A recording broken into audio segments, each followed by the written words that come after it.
I think one of the biggest things that I've taken from sobriety is that I can trust myself entirely.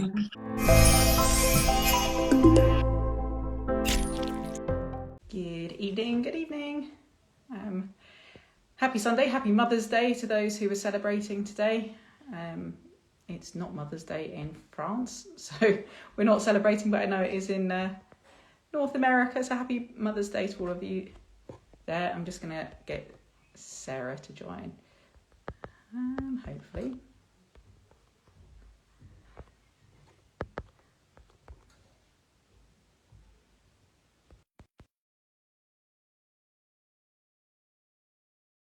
To those that are celebrating today, I hope you're celebrating an alcohol-free Mother's Day. It's quite an interesting one. Oh, Sarah's declined the invitation. Interesting. Let's try that again. And those that are not celebrating, I hope you're having a great weekend. There she is, sat outside. Hello. Hello, how are you?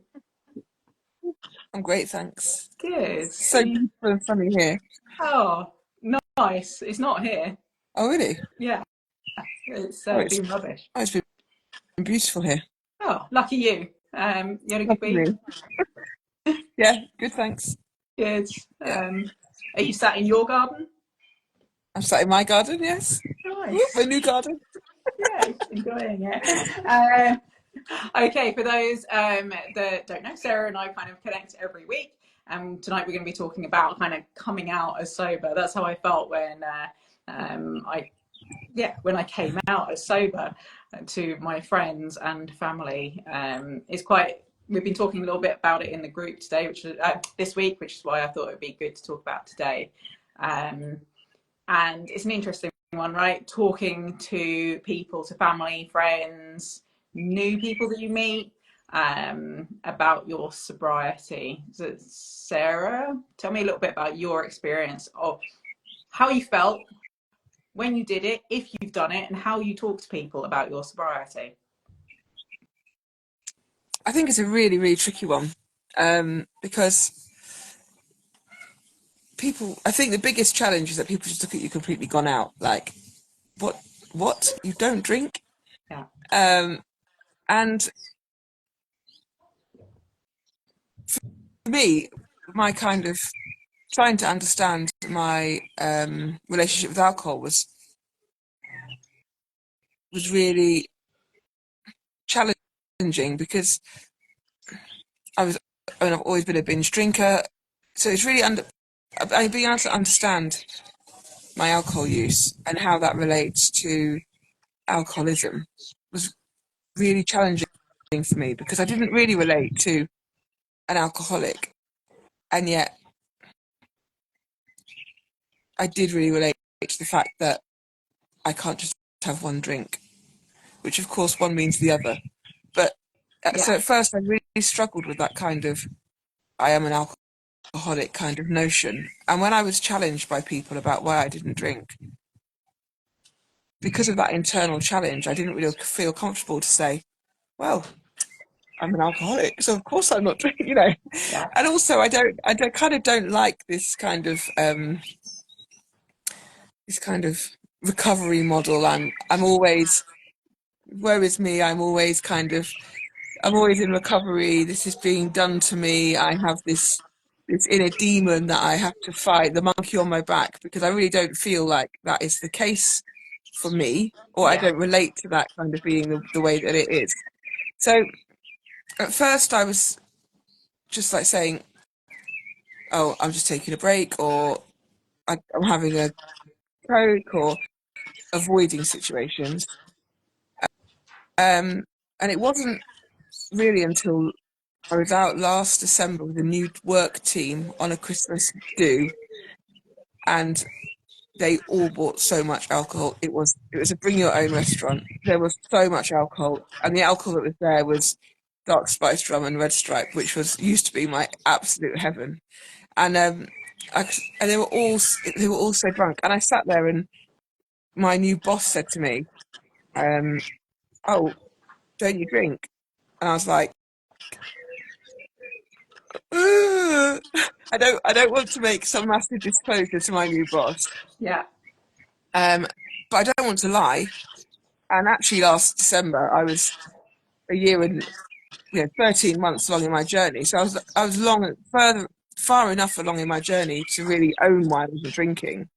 And I kind of sat there it felt like 5 minutes. It was a few seconds. And I just said, I didn't like my relationship with alcohol, so I changed it.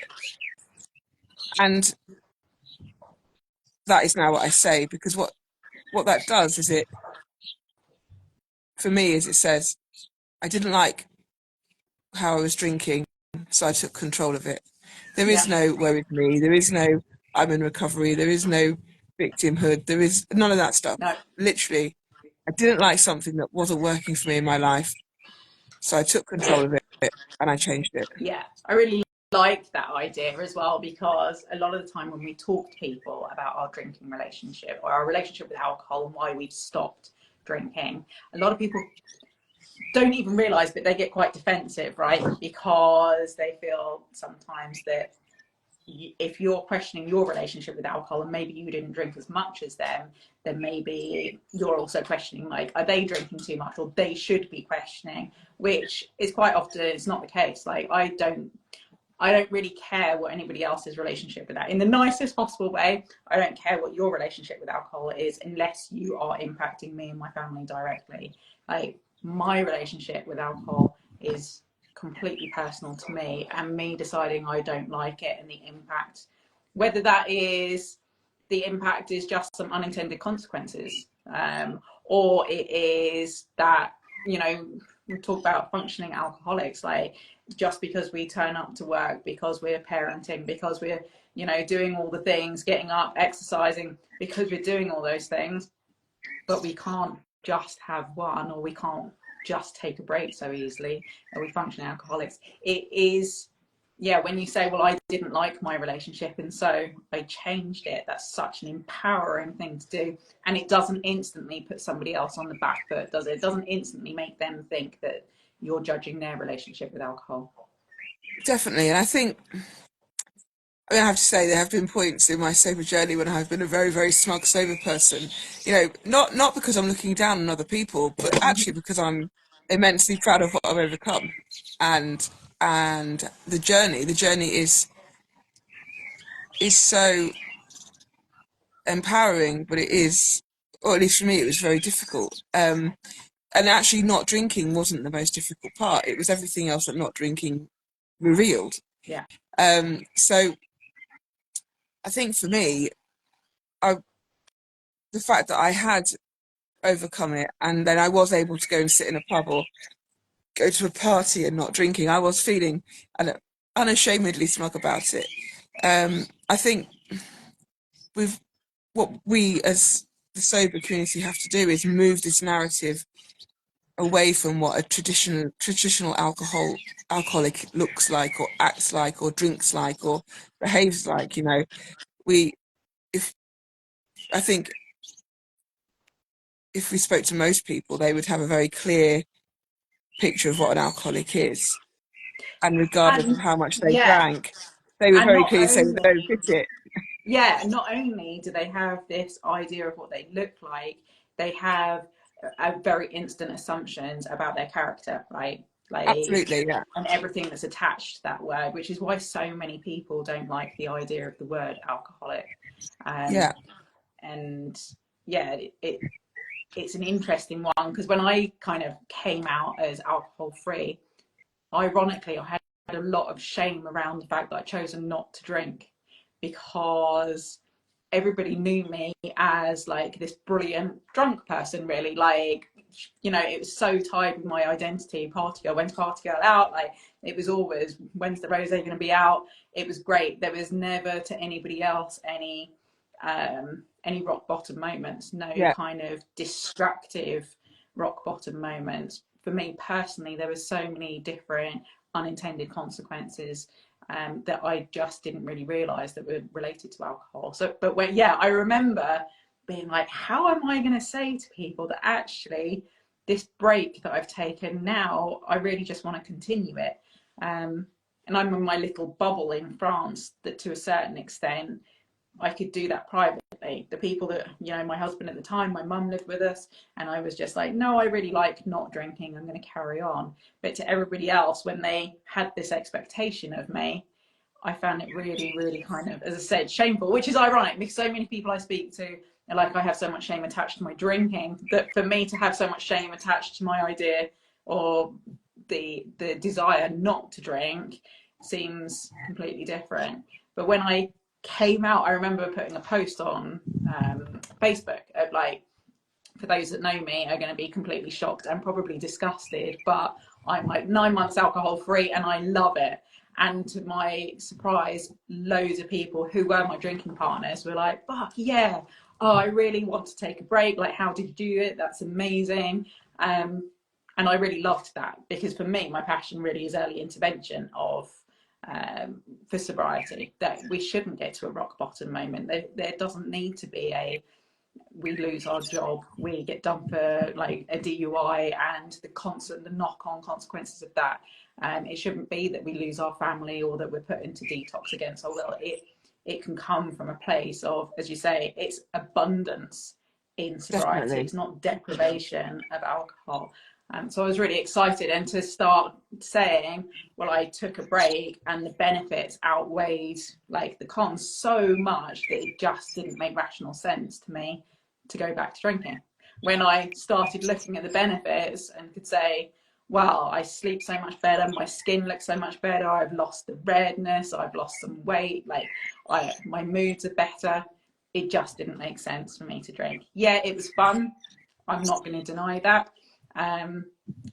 But this is really, really great. And I get so many benefits. And then people are like, oh, okay. Some people get defensive, right? Some people couldn't care less.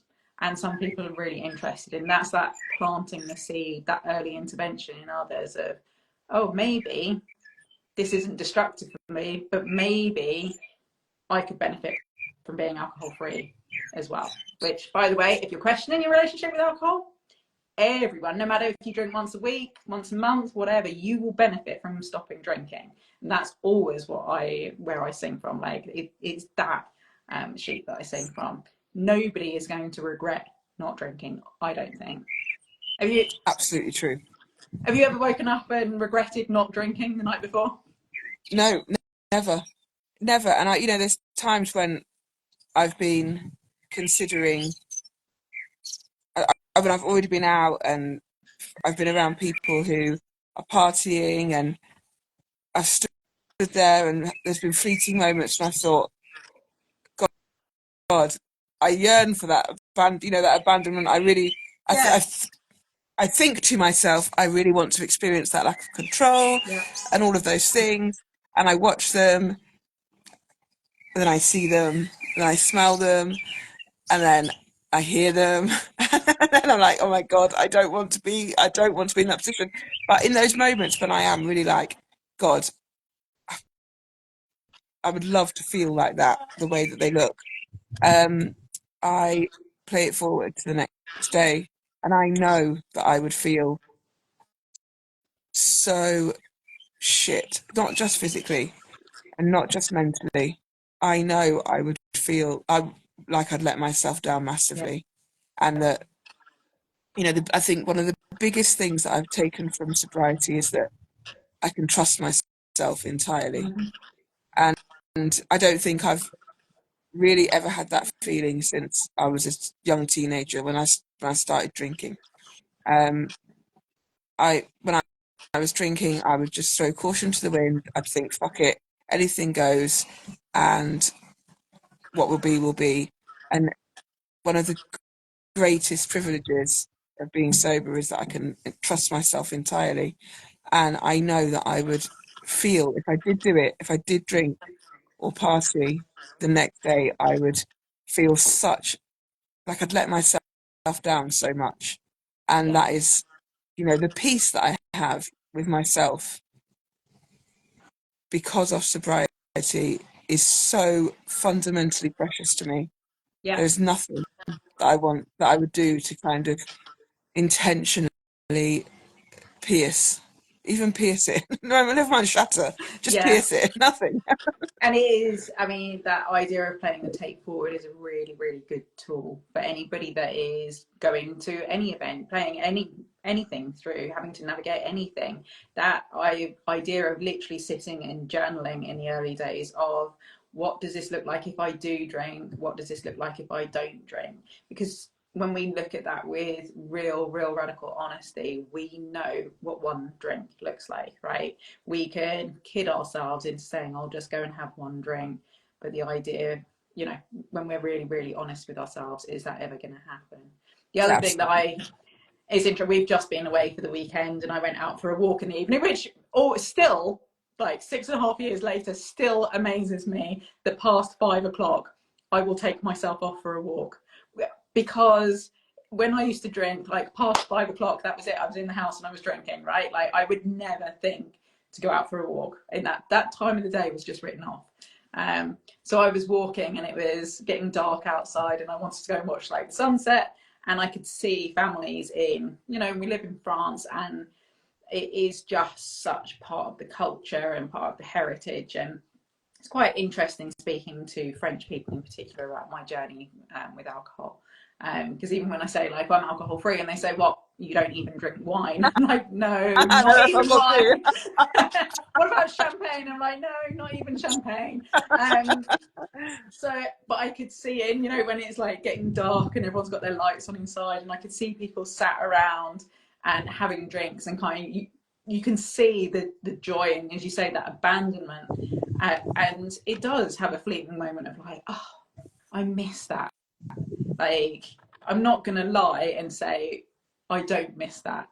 But my tool always is I'm not going to do that today, because I'll have the thoughts of I missed that, am I never going to have that again?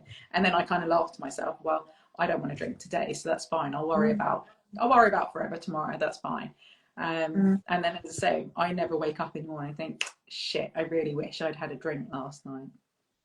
No, no. I so clearly remember what it feels like to wake up after 15 hours of partying, and yeah, I don't ever want to feel like that again, ever. That, So, you know, as much as I may miss the abandonment, yeah, there is nothing about the next day that I miss. Nothing, no, absolutely not. nothing. So going back to this idea of kind of when we talk to people about our sobriety, have you had anyone say negative things or really kind of push back or be, I can't think of the word, kind of be like, yeah, dismissive Yeah, of your... yeah, I have, because like you, my identity was so strongly related with drinking. And I may have said this before, one of my best friends, when we used to go out, it was referred to as going on a rampage. And that, you know, and it was, my identity was so closely linked with my drinking. And I am such an entirely different person. I can't, you know, it's really difficult to put it into words. I am just an entirely different person, and not by design, just by the sheer fact that alcohol made me into somebody that I wasn't. Yeah. Just so, and now when I meet people and I'm out, and especially people I've partied with, they're like, "Oh my God, you're so dull now." I'm like, "No, I'm not. No, I'm not dull. No, no, no, no, I'm not. You're just fucking pissed." Yeah. And high. And so it's, you know, I think that it's a really, it is a journey, and it's kind of, I wouldn't say that I've had to soul search, but I've really just had to allow what has what has come to the surface, and accept it. You know, I've been quite open to that. I had no idea what was going to happen. You know, I had no idea that this was going to be what it was. No idea at all. Yeah. So I've just had to kind of accept it. So those people who are like, there's no way you could do it. Absolutely no way. I think, well, 18 months, mate. So, Yeah. and then there's people who I think resent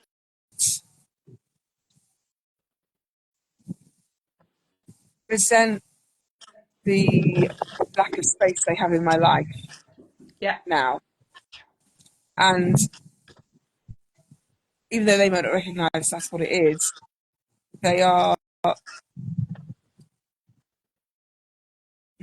they continue to say, well, I've said to people, if I'm coming out, I'm not going to arrange to go out with you because I know that I have a very, very short time limit on my ability to be out. So let's just say I know where you are and I'll come, but I don't want someone else's night to be reliant upon me because I know that the minute something happens that just makes me feel, right, it's my time to go, then I need to be able to go. So I don't want someone else dependent on me.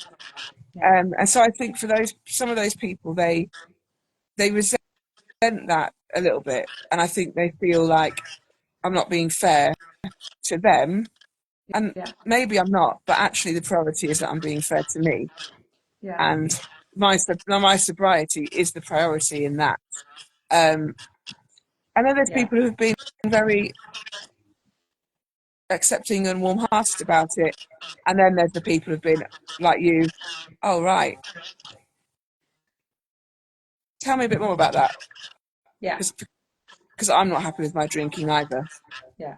Um, and all are fine. Yeah. It's interesting actually listening to you speak about people. I wonder, is it fear in other people as well? Because they know who you are, they know what that relationship looks like whilst you're on the same kind of trajectory as them with alcohol, right? Like it, and you fulfill a role for them. I know that that was a real thing for me, is that, yeah, people definitely, the ones, I feel like it's the people who were close to me almost, that I really fulfilled this role and was happy to step into it all the time I was drinking. And there was fear. I mean, there was a lot of fear from me about giving up drinking, but there was fear from other people, I feel like. And that came across as something different. Like it came across maybe as resentment or, yeah, other things. I don't know. But it's like, well, what happens when she gives up drinking? And especially for me, I felt like for the first time as an adult, I'd stepped into my own skin.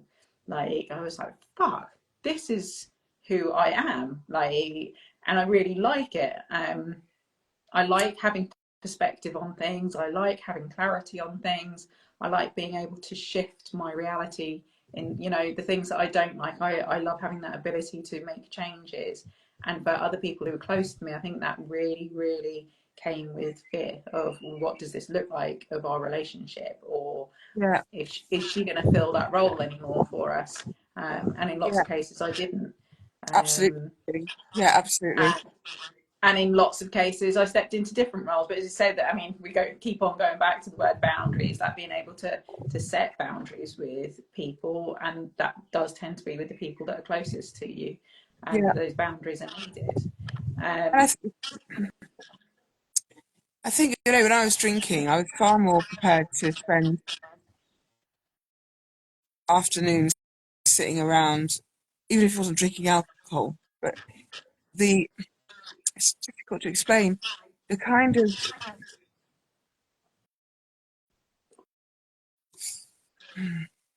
the way my life was shaped was very different.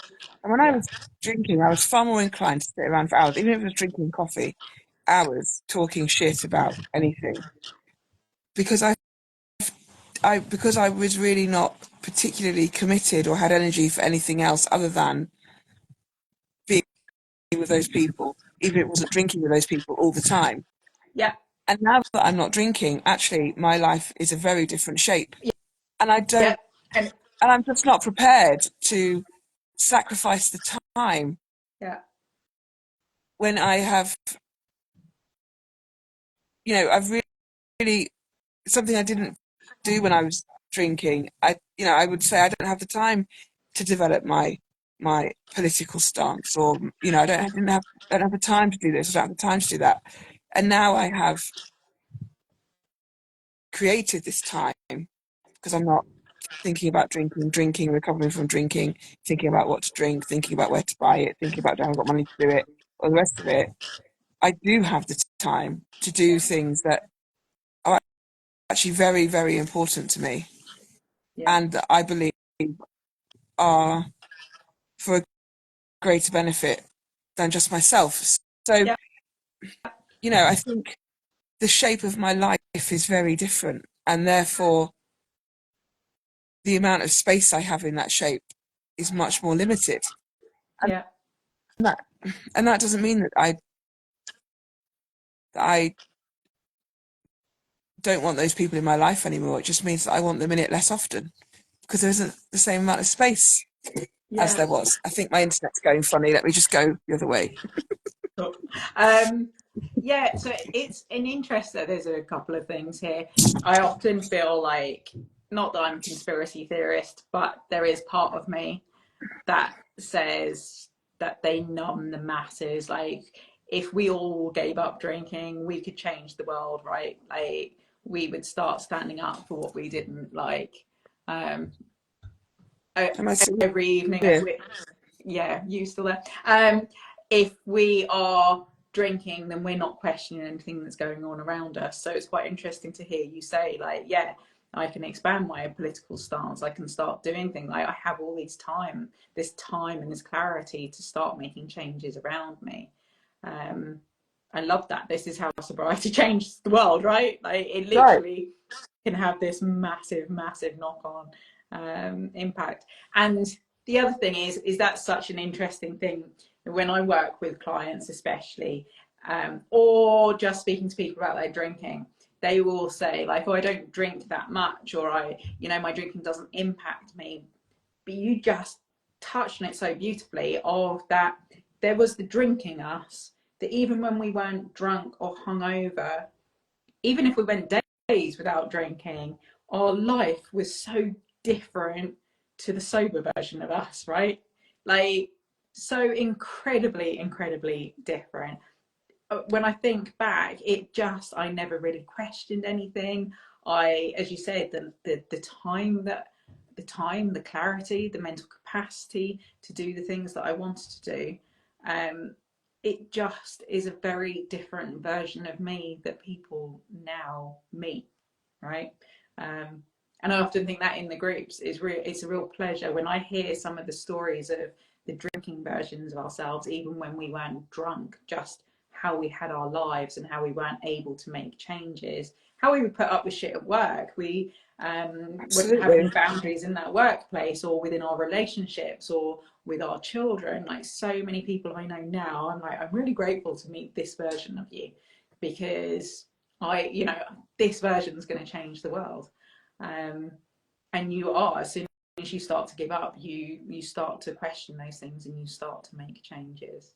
I know. Yeah, yeah, yeah, absolutely.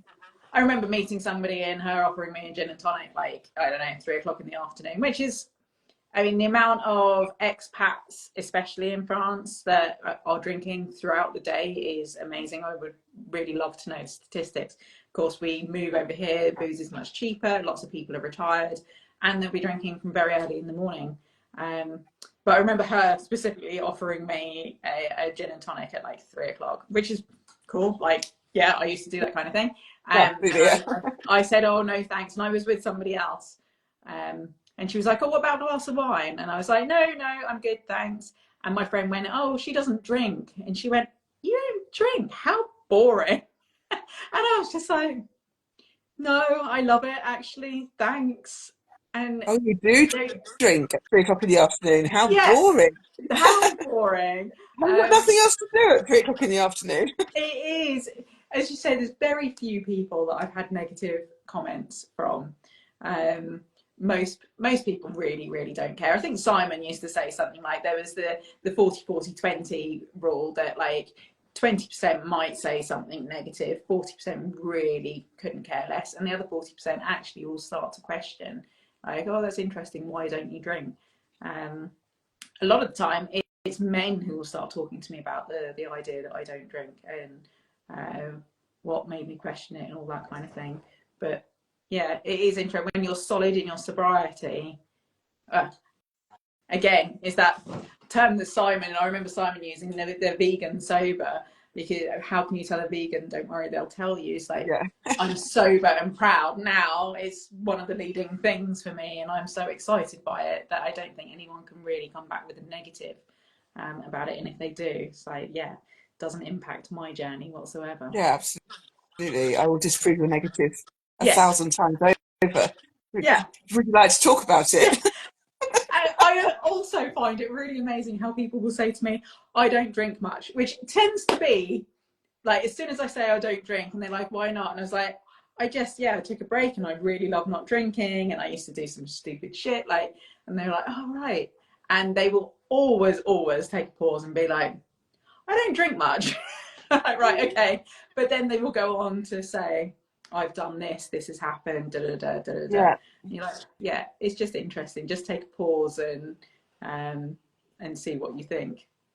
Yeah, absolutely. I think you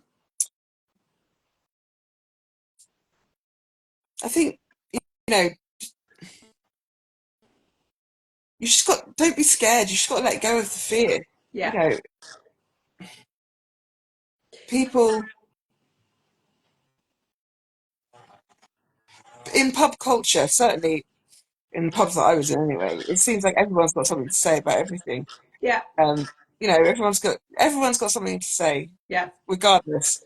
So just let me say it. Yeah.